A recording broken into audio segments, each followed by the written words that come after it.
بسم اللہ الرحمن الرحیم۔ السلام علیکم۔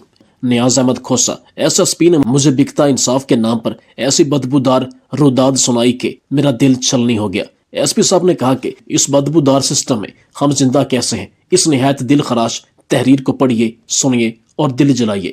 ایک لڑکی اپنی عزت بچاتے ہوئے اپنے 4 سالہ بیٹے کے سامنے قتل ہو گئی۔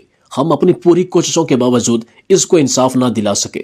دیش سے اندھے لوگوں کا اے چاند یہاں نہ نکلا کر۔ قتل کے ہر کیس کا موقع ڈی ایس پی اور ایس ایس پی نے لازمی دیکھنا ہوتا ہے۔ مجھے انسپیکٹر فرید نے فون کیا کہ سر گلستان جوہر میں ایک خاتون کا قتل ہو گیا ہے، آپ آ کر موقع دیکھ لیں۔ میں کچھ دیر میں علاقہ D S P mister doctor Najeeb, موجودہ ایس ایس پی ٹریفک اور دیگر عملہ کے ساتھ موقع پر موجود تھا۔ واقعہ یہ ہے کہ خاتون خانہ کا شوہر صبح کو جیسے ہی اپنی جاب پر جانے کے لیے فلیٹ سے نکلا، تھوڑی دیر میں خاتون کے شوہر کے ایک رشتہ دار نے بیل بجائی اور گھر میں آ گیا۔ اس وقت خاتون خانہ اپنے 4 سالہ بیٹے کو سکول بھیجنے کے لیے تیار کر رہی تھی۔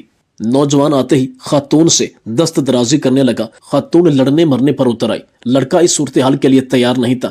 جب لڑکے نے دیکھا کہ بات بگڑ رہی ہے تو جلدی سے کچن میں گیا اور سبزی کاٹنے والی چھری سے خاتون پر حملہ کر دیا اور چھریوں کے وار کر کے اسے بری طرح زخمی کر دیا۔ اتنے میں باہر کام کرنے والی نوکرانی نے بیل بجائی تو لڑکا بوکھلا گیا اور جلدی میں باہر کا دروازہ کھولا۔ دروازے کے ساتھ خاتون کا 4 سالہ بیٹا کھڑا تھا، جو دروازہ اچانک کھلنے کی وجہ سے سر میں چوٹ لگنے کی وجہ سے زخمی ہو گیا تھا، اور بچہ اس آفت ناگہانی کو دیکھ رہا تھا۔ یہ تو بچے کی زندگی تھی کہ عین وقت پر نوکرانی آ گئی، ورنہ ایسے موقع پر ملزمان پہچانے جانے کے ڈر سے پورے کے پورے خاندان کو قتل کر ڈالتے ہیں۔ نوکرانی نے اندر داخل ہو کر دیکھا کہ خاتون اور بچہ دونوں زخمی ہیں۔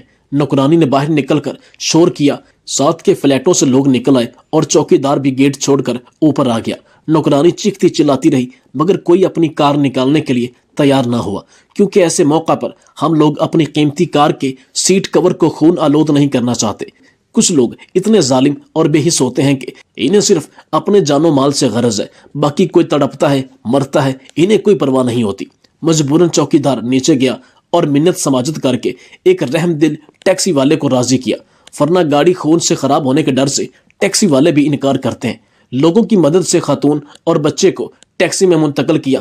نوکرانی دونوں زخمیوں کو لے کر سول اسپتال چلی گئی۔ خاتون زیادہ خون بہہ جانے کی وجہ سے راستے میں ہی فوت ہو گئی تھی۔ موقع واردات دیکھتے وقت میں ایک بات سے الجھن کا شکار ہو رہا تھا کہ باتھ روم کے فرش پر خون کے قطروں کے نشانات تھے۔ نوکرانی کا کہنا تھا کہ فلیٹ کا دروازہ جیسے ہی کھلا، ملزم لڑکا اسی نوکرانی کو دھکا دے کر سیڑھیوں کی طرف بھاگا۔ نوکرانی نے اندر داخل ہو کر دیکھا کہ خاتون خانہ بیڈ کے ایک سائیڈ پر خون میں لت پت پڑی مدد کے لیے چیخ رہی تھی۔ میں نے اسے پوچھا کہ باتھ روم کے فرش پر کس کا خون ہے تو اس نے بتایا کہ خاتون تو چلنے پھرنے کے قابل نہیں تھی، اور وثوق سے کہا کہ خاتون تقریباً بے ہوشی کی حالت میں تھی۔ خاتون کا شوہر، دوسرے رشتہ دار اور پولیس بھی ہسپتال پہنچ گئی۔ وہاں بچے نے سب کو بتایا کہ یاسر انکل نے اس کی ماں کو چھری سے زخمی کیا ہے۔ ڈی ایس پی ڈاکٹر نجیب اور انسپیکٹر فرید نے شام تک لڑکے کو گرفتار کر لیا۔ ملزم لڑکے کے دائیں ہاتھ پر تازہ پٹی موجود تھی۔ زخم کے متعلق پہلے تو ادھر ادھر کی باتیں کرنے لگا، مگر تھوڑی سی چترول کے بعد راستے پر آ گیا اور بتایا کہ جیسا کہ چھری کا سائز چھوٹا تھا اور خاتون پر وار کرتے وقت خون کی وجہ سے چھری کے ہتھیے سے اس کا ہاتھ پھسلا اور اس کی 2 انگلیاں زخمی ہو گئیں، اور مزید بتایا کہ دروازے پر گھنٹی بجتے ہی وہ جلدی میں باتھ روم میں گیا اور چھری واش بیسن میں چھوڑی اور اپنی زخمی انگلیاں پانی سے دھوئیں اور دروازہ کھول کر باہر نکل گیا اور موٹر سائیکل پر قریبی ہسپتال گیا اور پٹی کرا دی۔ FIR درج ہو گئی۔ باتھ روم میں خون کے قطروں کا معمہ حل ہو چکا تھا۔ پولیس ثبوتوں کے لیے ہمیشہ ایک سیمپل لیتی ہے، مگر میں نے اپنے افسروں کو حکم دے رکھا تھا کہ وہ 2 سیمپل لیا کریں، لہٰذا باتھ روم سے 2 خون ٹائل نکال کر ایک ٹائل اور خاتون کے خون آلود کپڑے، چھری اور دوسری ضروری چیزیں پولیس کے کیمیکل ایگزامینر کو ارسال کر دی گئی۔ جیسا کہ یہ ایک قتل کا عام کیس تھا اور آنکھوں دیکھے جانے والی صورتحال تھی، یعنی کہ ہر چیز عیاں تھی۔ ملزم اپنے جرم کا اعتراف کر چکا تھا، ملزم گرفتار ہو چکا تھا، اور ڈی ایس پی ڈاکٹر نجیب اور انسپیکٹر فرید الدین جیسے اچھے افسر اس کیس کو دیکھ رہے تھے۔ ضروری کارروائی کے بعد کیس کا چالان سیشن کورٹ میں کر دیا گیا اور ضروری ثبوت اور گواہیاں ترتیب دے دی گئی تھیں، اور ملزم کی بچت کے تقریباً سارے دروازے بند کر دیے گئے تھے۔ اس لیے میں بے فکر ہو کر اپنے روزمرہ کے کام میں مصروف ہو گیا۔ تقریباً 1 مہینے بعد انسپیکٹر فرید الدین پسینے میں شرابور میرے پاس پریشان حالت میں آیا اور بتایا کہ سر ظلم ہو گیا، ہنا کا قتل کیس خراب ہو گیا ہے۔ میں چونک گیا۔ فرید نے اپنے تھیلے سے ایک سیل شدہ ٹائل نکالا اور مجھے دکھاتے ہوئے بتایا کہ سر ٹائل بدل دیا گیا ہے اور کیمیکل ایگزامینر نے ارسال شدہ سیمپل کی جگہ مارکیٹ سے ٹائل لے کر سیل کر کے میرے حوالے کر دیا ہے۔ مزید بتایا کہ سر دوسرا اپنی رپورٹ میں لکھا ہے کہ خاتون کے کپڑوں سے ملنے والا خون اور ٹائل سے ملنے والا خون خاتون کا ہے۔ کیمیکل ایگزامینر کی رپورٹ پڑھ کر میرا سر خود چکرا کر رہ گیا، کیونکہ ٹیکنیکل رپورٹ نے کیس کا بیڑا غرق کر کے رکھ دیا تھا۔ جیسا کہ میں پہلے بتا چکا ہوں کہ ہم ہر ثبوت کے 2 سیمپل لیتے ہیں، اس لیے میں نے ہمت نہیں آری اور انسپیکٹر فرید کو کہا کہ پریشان ہونے کی کوئی ضرورت نہیں ہے، دوسرا ٹائل ہمارے پاس موجود ہے، ہم ڈی این اے کرا لیتے ہیں۔ مگر اس میں دقت یہ تھی کہ ملزم ہمارے پاس نہیں تھا اور عدالتی ریمانڈ پر جیل میں تھا، اور عدالت کی اجازت کے بغیر اس کا خون کا سیمپل لینا ممکن نہیں تھا۔ میں نے انسپیکٹر فرید کو حکم دے دیا کہ وہ ملزم کے خون کا سیمپل لینے کے لیے سیشن جج صاحب کی عدالت میں درخواست داخل کر دی گئی، اور میں ہر تاریخ پر انسپیکٹر فرید سے پوچھتا کہ کیا ہوا۔ وہ جواب میں بولتا کہ سر ملزم کے 10 وکیل آ کر کھڑے ہو جاتے ہیں اور ہماری درخواست کی مخالفت کرتے ہیں اور نئی ڈیٹ پڑ جاتی ہے۔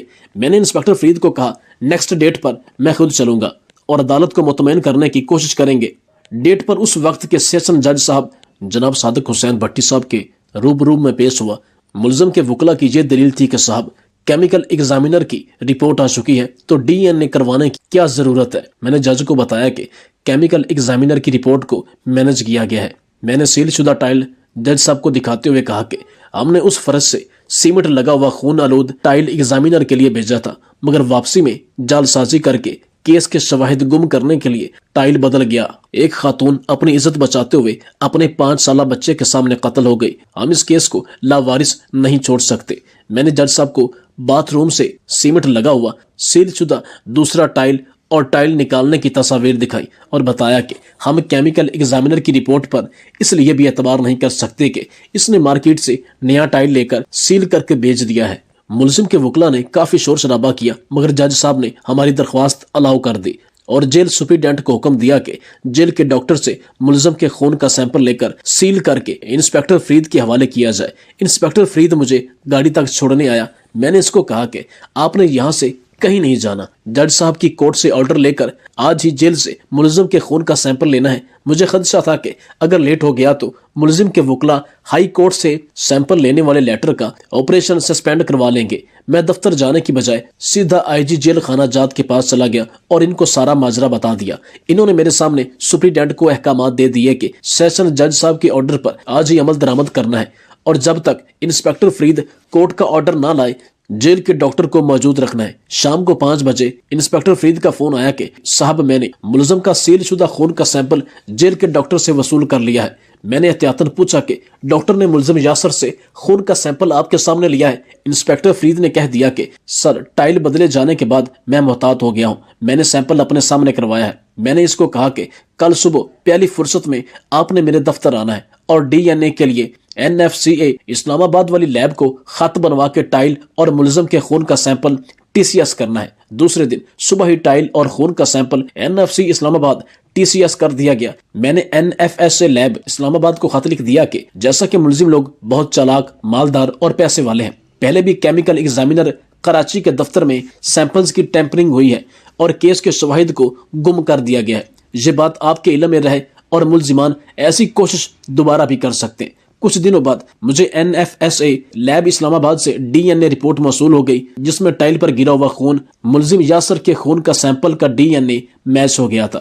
میں نے خوشی سے انسپیکٹر فرید کو فون پر مبارکباد دی اور اس کو کہا کہ پہلی فرصت میں DNA رپورٹ ٹرائل کورٹ میں جمع کرا دے۔ DNA رپورٹ آنے کے بعد یہ واضح ہو گیا تھا کہ کیمیکل ایگزامینر کی رپورٹ بدنیتی پر مبنی ہے اور اسی ملزم کی مدد کرنے اور شواہد کی ٹیمپرنگ کرنے کے الزام میں گرفتار کرنا تھا، مگر وہ ٹائل میرے دفتر سے غائب ہو چکا تھا۔ میرا ارادہ تھا کہ ایگزامینر کو ہنا قتل کیس میں گرفتار کر کے 14 روز ریمانڈ میں صبح و شام چھترول کرواؤں گا، مگر مجھے افسوس ہے کہ میں کیمیکل ایگزامینر کو کچھ بھی نہ کرا سکا۔ ملزم کے وکلا نے کیمیکل ایگزامینر کی رپورٹ کی بنیاد پر ملزم کی ضمانت سیشن کورٹ میں لگائی ہوئی تھی، جو DNA رپورٹ آنے کے بعد سیشن جج نے خارج کر دی۔